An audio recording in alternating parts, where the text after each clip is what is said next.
नमः शिवाय। हर हर महादेव। फुलेरा दूज की सभी को हार्दिक बधाई हो। फुलेरा दूज की पावन कथा। जय श्री कृष्ण, राधे राधे। भगवान श्री कृष्ण और राधा रानी की कृपा आप सभी प्रिय भक्तजनों पे सदा सर्वदा बनी रहे।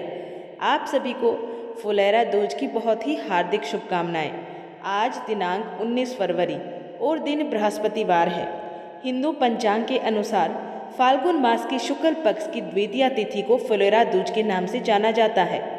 फुलेरा का अर्थ है फूलों का खिलना और फूलों से खेलना। फुलेरा दूज भगवान श्री कृष्ण और राधा रानी के प्रेम का प्रतीक है। साथ ही ये वसंत ऋतु के आगमन का भी प्रतीक है। ये त्योहार प्रेम, रंग और उल्लास का प्रतीक माना जाता है और इसे अबूझ मुहूर्त के रूप में भी जाना जाता है, क्योंकि इस दिन कोई भी शुभ व मांगलिक कार्य करना उत्तम और शुभ माना जाता है। इस दिन जो भी मांगलिक कार्य किए जाते हैं उस पर किसी भी प्रकार का कोई दोष या अशुभ प्रभाव नहीं पड़ता है। इस कारण से लोग इस दिन मांगलिक कार्य का आयोजन करते हैं। इस दिन भगवान श्री कृष्ण की पूजा किए जाने का विधान है। आज हम सभी फुलेरा दूज से जुड़ी हुई कथाएं सुनेंगे। ये कथाएं बहुत ही शुभ हैं। आप सभी इनका श्रवण अवश्य करें, क्योंकि भगवान की हर कथा शुभ और मंगलमय होती है। जो कोई भी फुलेरा दूज की इन कथाओं को बड़ी ही श्रद्धा और पूरे मन के साथ सुनता है, उन पर भगवान श्री कृष्ण और राधा रानी का असीम आशीर्वाद सदा बना रहता है। तो आइए प्रभु का नाम लेके कथा को प्रारंभ करते हैं। आप सभी प्रिय श्रोताओं से हार्दिक निवेदन है कि इस कथा को सुनने से पहले भगवान श्री कृष्ण और राधा रानी के प्रति अपनी श्रद्धा प्रकट करने के लिए कमेंट बॉक्स में भगवान श्री कृष्ण और राधा रानी की जय अवश्य लिखें। तो चलिए प्रिय मित्रों, भगवान श्री कृष्ण और राधा रानी के चरणों का ध्यान करते हुए आज की इस कथा का शुभारंभ करते हैं। जय श्री कृष्ण, राधे राधे। परम पवित्र नैमिषारण्य तीर्थ में जहाँ धर्म का चक्कर निरंतर गतिमान रहता है, 88,000 शौनकादिक ऋषियों ने 1 सहस्त्र वर्षों तक चलने वाले महान यज्ञ का आयोजन किया। उस पावन भूमि पर प्रातःकालीन सत्र में जब यज्ञ की अग्नि प्रज्वलित थी और वेद मंत्रों की ध्वनि से आकाश गूंजायमान था, समस्त ऋषिगण अपने नित्य कर्मों से निवृत्त होकर परम ज्ञानी श्री सूत जी महाराज के सम्मुख उपस्थित हुए। ऋषियों के मन में भगवान श्री कृष्ण की लीलाओं और काल की गति को समझने की तीव्र उत्कंठा थी। महर्षि शौनक जी ने विनीत भाव से हाथ जोड़ के श्री सूत जी को उच्च आसन पे विराजमान कर उनकी विधिवत पूजा अर्चना की और मधुर वाणी में प्रसन्न किया कि हे महाभाग, हे पुराण वेता श्री सूत जी, आप भूत, भविष्य और वर्तमान के ज्ञाता हैं। आपने हमें भगवान श्री विष्णु के अनेक अवतारों और तीर्थों की महिमा सुनाई है, किंतु हमारे मन में फागुन मास की उस विशेष तिथि के विषय में जानने की अभिलाषा जागी है, जिसे लोक में अत्यंत पवित्र और स्वयं सिद्ध माना जाता है। हमने सुना है कि फागुन मास के शुक्ल पक्ष की द्वितीया तिथि, जो वसंत पंचमी और होली के मध्य आती है, वो भगवान श्री कृष्ण को प्राणों से भी अधिक प्रिय है। इस तिथि को फुलेरा दूज के नाम से जाना जाता है। हे तात, इस तिथि का क्या रहस्य है और इसे दोष मुक्त क्यों माना जाता है? क्यों इस दिन किसी भी शुभ कार्य के लिए मुहूर्त देखने की आवश्यकता नहीं होती है? और सबसे महत्वपूर्ण, इस दिन का भगवान श्री कृष्ण और श्री राधा रानी जी की लीलाओं से क्या संबंध है? कृपा करके हमें वो गोपनीय और पाप नाशक कथा सुनाइए, जिससे जीव के जन्म जन्मांतर के संताप मिट जाते हैं। महर्षि शौनकादिक के ऐसे धर्मयुक्त और लोक कल्याणकारी वचन सुनकर श्री सूत जी महाराज का रोम रोम पुलकित हो उठा। उन्होंने सर्वप्रथम अपने गुरु श्री वेदव्यास जी और परम ब्रह्मा भगवान श्री कृष्ण का मन ही मन स्मरण किया। तत्पश्चात गंभीर और मेघ के समान सुखद वाणी में वे ऋषियों को संबोधित करने लगे। श्री सूत जी महाराज बोले, हे विप्रवरों, आपने बड़ा ही उत्तम और रहस्यमय प्रश्न किया है। ये कथा देवताओं के लिए भी दुर्लभ है। जिस फुलेरा दूज के विषय में आपने पूछा है, वो साक्षात प्रेम और भक्ति का स्वरूप है। ये तिथि केवल एक दिन नहीं है, अपितु प्रकृति और परमात्मा के मिलन का उत्सव है। एकाग्रचित होकर श्रवण करें। सृष्टि के आरंभ में जो कथा भगवान श्री नारायण ने ब्रह्मा जी को और ब्रह्मा जी ने देवर्षि नारद को सुनाई थी, वही पुनीत कथा मैं आप लोगों को सुनाता हूँ। द्वापर युग के अंत में जब भगवान श्री कृष्ण ब्रज भूमि में अपनी बाल और किशोर लीलाओं से भक्तों को आनंदित कर रहे थे, उस समय की ये घटना है। ये वो समय था जब श्याम सुंदर भगवान श्री कृष्ण ब्रज की गोपियों और प्राण प्रिय श्री राधिका जी के नैनों के तारे बने हुए थे। किंतु काल की गति और लीला के विधान के अनुसार एक ऐसा समय आया जब कन्हैया ब्रजवासियों की आंखों से ओझल हो गए। वे राजकाज और धर्म स्थापना के हेतु मथुरा और द्वारका की ओर प्रवृत्त हुए और पीछे छूट गया वो वृंदावन, जहाँ का कण कण उनके चरणों से अंकित था। भगवान श्री कृष्ण के वियोग में ब्रज की दशा अवर्णीय हो गई। जिस प्रकार जल के बिना मेन अर्थात मछली तड़पती है, प्राण वायु के बिना देह निस्तेज हो जाती है, ठीक वैसे ही बल्कि उससे भी कहीं अधिक करुण दशा ब्रजवासियों की थी। परंतु इन सब में जिनकी पीड़ा का कोई अंत नहीं था, वे थी श्री राधा रानी। भगवान श्री कृष्ण के मथुरा गमन के पश्चात राधा रानी का जीवन एक अंतहीन प्रतीक्षा बन गया। वे ना तो ठीक से भोजन करती थी और ना ही निद्रा उन्हें स्पर्श करती थी। उनके कमल के समान नेत्र, जो कभी श्री कृष्ण दर्शन के आनंद में खिलते रहते थे, अब अश्रुधारा से निरंतर भीगे रहते थे। उनका वो मुखमंडल, जो शरद पूर्णिमा के चंद्रमा को भी लज्जित करता था, अब वियोग की आंधी में मलिन पड़ गया था। श्री कृष्ण विरह की ये अग्नि केवल राधा रानी के हृदय तक सीमित नहीं रही, इसका ताप इतना प्रचंड था कि इसने जड़ और चेतन दोनों को प्रभावित कर दिया। राधा रानी का दुख देखकर वृंदावन की प्रकृति भी शोकाकुल हो उठी। जो लताएं भगवान श्री कृष्ण की बांसुरी की धुन पर नृत्य करती थी, वे अब मुरझाकर सूखने लगी। जिन वृक्षों पर कभी विविध रंगों के पुष्प लदे रहते थे, वे अब पत्र विहीन और शुष्क होकर ठूठ समान प्रतीत होने लगे। वृंदावन का वो वन, जो सदा नंदन वन की भांति हरा भरा और सुगंधित रहता था, अब शमशान की भांति उदास और नीरस हो गया था। पुष्पों ने खिलना बंद कर दिया, कलियों ने अपना मुख बंद कर लिया और भंवरों ने गुंजार करना छोड़ दिया। मयूर ने अपने पंख समेट लिए और कोकिलों ने कूकना त्याग दिया। ऐसा प्रतीत होता था मानो प्रकृति ने भी राधा रानी के दुख में सहभागी होके उपवास धारण कर लिया हो। गोपियाँ, जो राधा रानी की सखियाँ थी, ललिता, विशाखित्रा, इंदुलेखा, वे निरंतर प्रयास करती कि किसी प्रकार अपनी स्वामिनी अर्थात अपनी राधे को सांत्वना दे सके। वो कहती, हे सखी, धैर्य रखो, श्याम सुंदर अवश्य लौटेंगे। परंतु राधा रानी की शून्य दृष्टि केवल उस मार्ग पे टिकी रहती थी जिधर से गोविंद गए थे। उनके निश्वासों से ऐसी तप निकलती थी कि समीप के कोमल पल्लव भी झुलस जाते थे। श्री सूची ने भाव व्याबल होके कहा, हे विप्रवरो, कल्पना कीजिए उस दृश्य की। फाल्गुन का महीना निकट आ रहा था, वसंत ऋतु द्वार खटखटा रही थी, किंतु वृंदावन में पतझड़ का साम्राज्य था। जहाँ वसंत का उल्लास होना चाहिए था, वहाँ केवल विरह का हाहाकार था। राधा रानी की शारीरिक दशा अत्यंतिक क्षीण हो गई थी। वे इतनी दुर्बल हो गई थी कि आभूषण भी उन्हें भार स्वरूप लगने लगे थे। उन्हें ना तो चंदन की शीतलता भाती थी और ना ही चंद्रमा की किरणें। वे सब उन्हें अग्नि बाण के समान प्रतीत होती थी। समस्त ब्रज मंडल में एक ही प्रश्न गूंज रहा था, क्या हमारे प्राण वल्लभ अर्थात कन्हैया अब कभी नहीं आएंगे? क्या ये वृंदावन अब कभी नहीं महकेगा? वृक्षों की डालियां झुक गई, मानो वे भी प्रार्थना कर रही हो। यमुना जी का प्रवाह भी मंद पड़ गया था, मानो वे भी श्री कृष्ण के बिना आगे बढ़ने में उत्साहहीन हो गई हो। गाय रंभाना भूल गई और बछड़ों ने दूध पीना छोड़ दिया। ये वो समय था जब प्रकृति और परमात्मा के बीच का प्रेम सूत्र खींचते खींचते टूटने की कगार पे आ गया था। राधा रानी का विषाद अब उस स्तर पे पहुंच चुका था जहां से या तो प्राण पखेरु उड़ जाते या फिर साक्षात प्रियतम को प्रकट होना पड़ता। यही वो पृष्ठभूमि थी जहां से फुलेरा दोज की कथा का बीजारोपण हुआ। ये वो अंधकार था जिसके गर्भ से प्रकाश का उदय होना शेष था। ब्रज की ये मूक पुकार, राधा रानी के नेत्रों से गिरता हुआ एक एक मोती सा अश्रु ब्रह्मांड के नायक के सिंहासन को डोलने के लिए पर्याप्त था। सूत जी ने नेत्र बंद किए, मानो वे उस दिव्य मिलन की बेला को अपने अंत चक्षुओं से देख रहे हो। और फिर गदगद कंठ से पुनः बोलना आरंभ किया। हे तपोधन ऋषियों, प्रेम की वो मूक पुकार जो वृंदावन के कण कण से उठ रही थी, वो व्यर्थ कैसे जा सकती थी?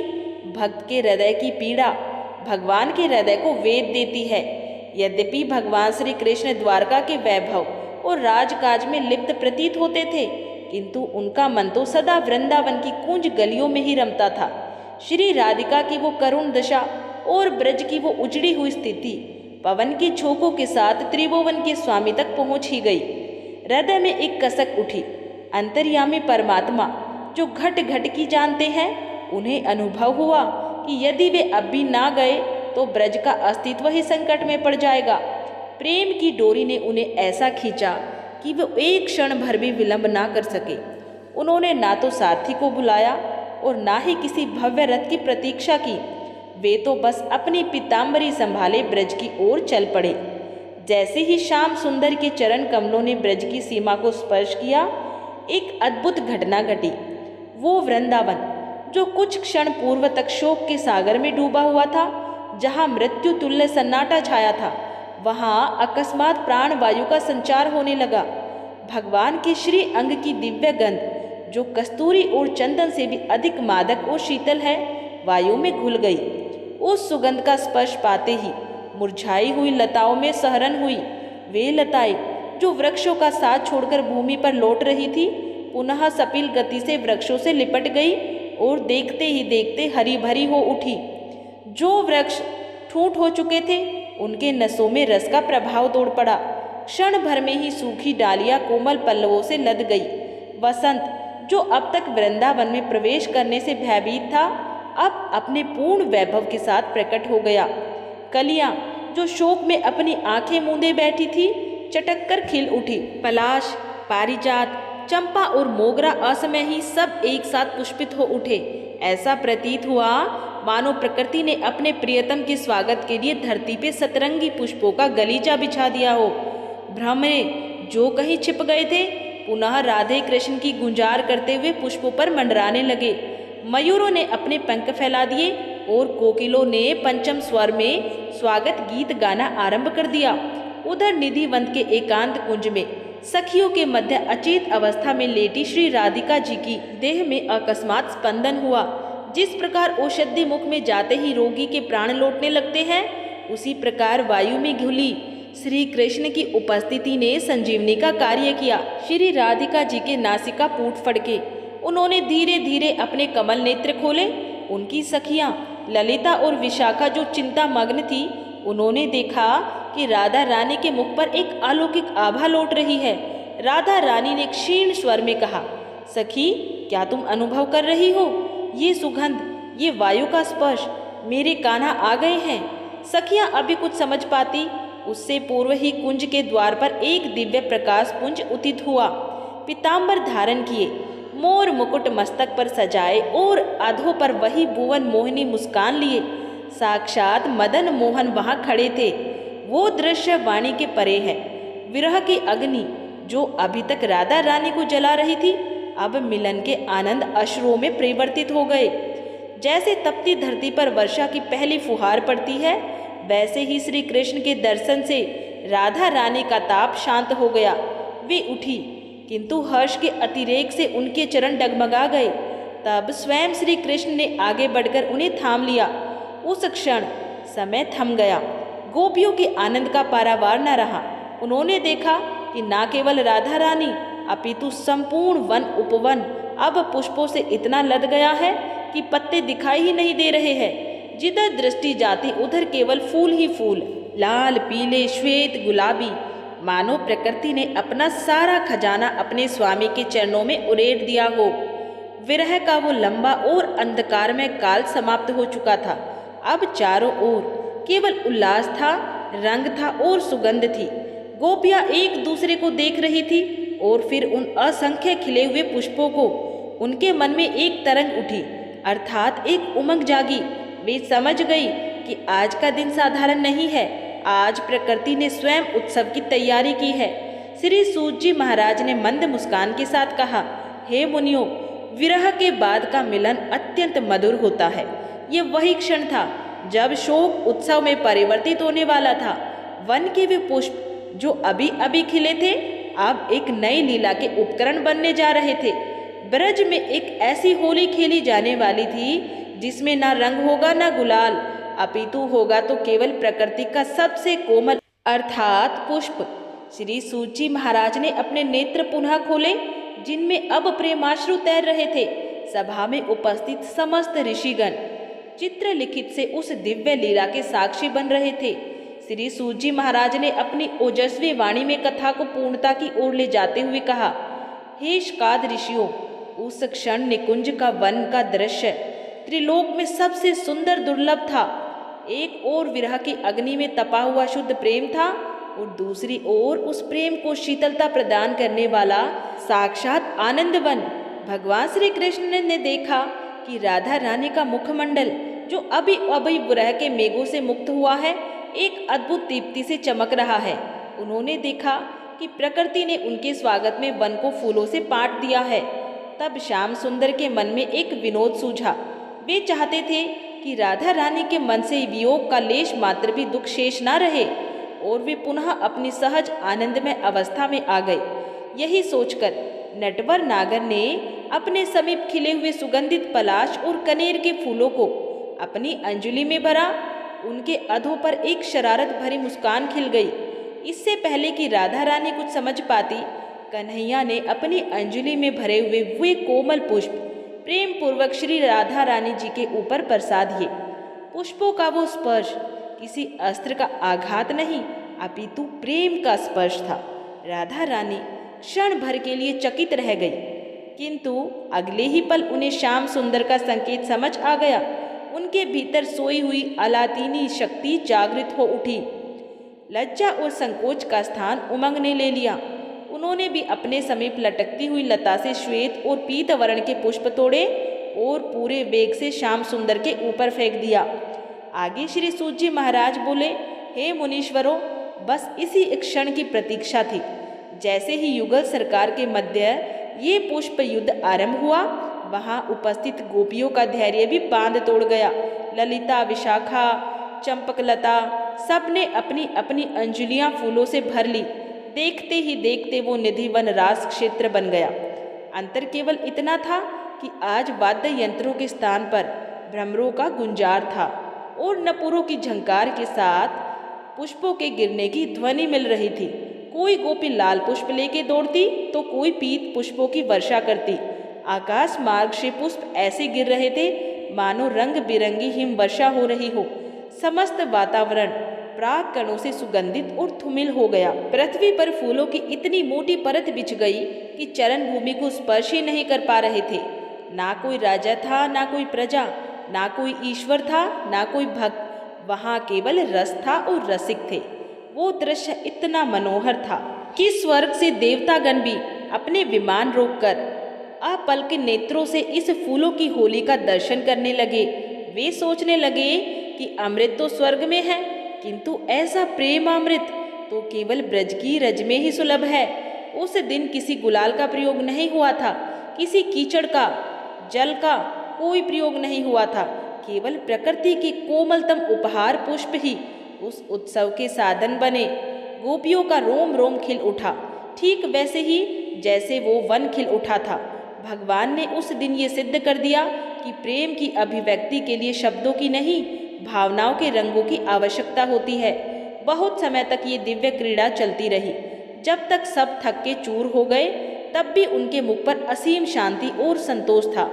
राधा रानी के केशों में, श्याम सुंदर के मुकुट में और गोपियों के वस्त्रों में सर्वत्र केवल फूल ही फूल उलझे हुए थे। श्री सूत जी ने गंभीर स्वर में उपसंहार करते हुए कहा, हे महाभाग ऋषियों, वो पवित्र तिथि फाल्गुन मास के शुक्ल पक्ष की द्वितीया थी, क्योंकि उस दिन भगवान के आगमन से न केवल राधा रानी का अपितु संपूर्ण प्रकृति की हर लता और वृक्ष का फूलना अर्थात खिलना हुआ था और स्वयं प्रभु ने फूलों से होली खेलकर उस दिन को उत्सव का रूप दिया था। इसीलिए वो तिथि फुलेरा दूज के नाम से विख्यात हुई। तभी से ये परंपरा स्थापित हो गई।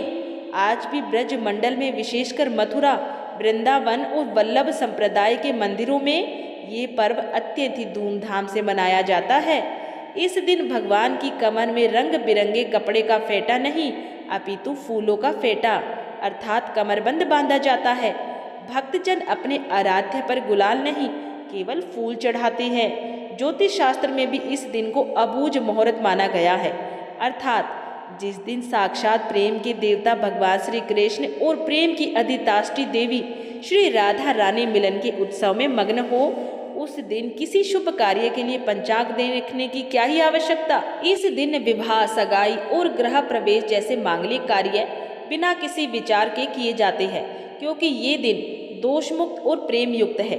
हे ऋषियों, जो प्राणी इस पावन कथा को सुनता है उसके जीवन के सूखे हुए उपवन में भी भक्ति के पुष्प खिल उठते हैं। राधा माधव की ये पुष्प लीला जीव को काम क्रोध की तपन से मुक्त कर शांति और शीतलता प्रदान करती है। इतना कहकर श्री सूत जी महाराज मौन हो गए। नैमिषारण्य के समस्त ऋषि नेत्र मूंदे उस पुष्प सुगंध का अनुभव करने लगे जो कथा के माध्यम से उनके अंतःकरण में भर गई थी। वातावरण श्री राधे राधे के जयघोष से गूंज उठा। एक बार प्रेम से बोलिए राधे राधे। एक बार नारद मुनि ने पृथ्वी लोक पर राधा नाम की महिमा सुनी और सुना कि वो श्री कृष्ण की सबसे बड़ी भक्त है। नारद जी को लगता था कि वो श्री हरि के सबसे बड़े भक्त हैं। अपने मन की शंका का निवारण करने के लिए नारद जी श्री कृष्ण जी के पास गए। श्री कृष्ण जी तो अंतर्यामी हैं, समझ गए कि नारद जी के मन में क्या शंका चल रही है। श्री कृष्ण जी ने सोचा नारद जी को राधा रानी के प्रेम और भक्ति का अनुभव करवाना ही पड़ेगा। जब नारद जी श्री कृष्ण जी के पास आए तो श्री कृष्ण अपना सिर पकड़ के बैठ गए। नारद जी ने श्री कृष्ण जी से पूछा कि प्रभु आपको क्या हुआ। तब श्री कृष्ण जी कहने लगे कि नारद जी मेरे सिर में बहुत तेज दर्द है। नारद जी ने पूछा कि प्रभु आपके इस दर्द का निवारण कैसे होगा। तब श्री कृष्ण जी ने कहा कि अगर कोई मेरा सच्चा भक्त अपने चरणों को धोकर उसका चरणामृत मुझे पिला दे तो मेरे सर का दर्द ठीक हो जाएगा। नारद जी सोचने लगे कि मैं श्री हरि का सच्चा भक्त हूँ, लेकिन श्री कृष्ण को अपने चरणों का चरणामृत पिलाने से मुझे नरक तुल्य पाप लगेगा, इसीलिए ऐसा पाप मैं अपने सिर पे नहीं ले सकता हूँ। नारद जी ने रुक्मिणी जी से और बाकी रानियों से इस समस्या को कह सुनाया, लेकिन कोई भी इस पाप को अपने सिर पर लेने को तैयार न हुआ। नारद जी को राधा रानी की याद आई कि वो भी तो श्री कृष्ण जी के सच्चे भक्त हैं। नारद जी ने जाके सारा प्रसंग राधा रानी को सुनाया। राधा रानी ने उसी समय एक पात्र में जल लेकर अपने चरणों को धोकर वो जल नारद जी को दिया और कहा कि जल्दी से जाकर इसे श्री कृष्ण जी को दे दो। राधा रानी नारद जी से कहने लगी, मैं जानती हूँ कि इस बात के लिए मुझे नरक तुल्य पाप लगेगा। राधा रानी आगे नारद जी से कहती है, श्री कृष्ण के दर्द के निवारण के लिए मैं कोई भी पाप अपने सर पर लेने को तैयार हूँ। नारद जी श्री कृष्ण जी के पास गए तो श्री कृष्ण मंद मंद मुस्कुरा रहे थे। अब तक नारद जी समझ गए थे कि राधा रानी श्री कृष्ण से निश्चल प्रेम करती हैं और उनकी सबसे बड़ी भक्त है, तथा श्री कृष्ण ये सारी लीला मुझे ये एहसास कराने के लिए ही रची थी। बोलिए श्री राधा कृष्ण भगवान की जय। प्रिय मित्रों, भगतजनों, उम्मीद है कि आप सभी को फुलेरा दूज की ये कथा पसंद आई होगी। यदि इस कथा का एक भी भाव आपके मन को छू गया है, आपके हृदय को स्पर्श कर गया है, यदि भीतर कहीं हल्का सा उल्लास जागा हो, तो समझिए कि फुलेरा का फल भगवान श्री राधे कृष्ण का आशीर्वाद आपको प्राप्त हो चुका है। इस भाव को केवल आज आप अपने तक ही सीमित ना रखें, इसे अपने बोल में, अपने व्यवहार में, अपने कर्म में उतारें। अब जहाँ कहीं भी हो, मन ही मन देवताओं के जयकारे के साथ ये संकल्प लें कि हम अपने जीवन को भी ऐसा ही उत्सव बनाएंगे, जहाँ द्वेष नहीं केवल सद्भाव हो, जहाँ भय नहीं केवल शांत आनंद हो, जहाँ शोर नहीं केवल शांत आनंद हो। इसी भाव के साथ कथा को विराम देते हैं। देवताओं का उल्लास, भगवान श्री राधे कृष्ण की कृपा आपके जीवन में सदा बनी रहे। बोलिए श्री राधे कृष्ण भगवान की जय। अगर आपको ये कहानी पसंद आई है तो चैनल को सब्सक्राइब जरूर कर ले और कमेंट बॉक्स में अपनी बड़ी ही श्रद्धापूर्वक भाव से राधे कृष्ण जरूर लिख दे।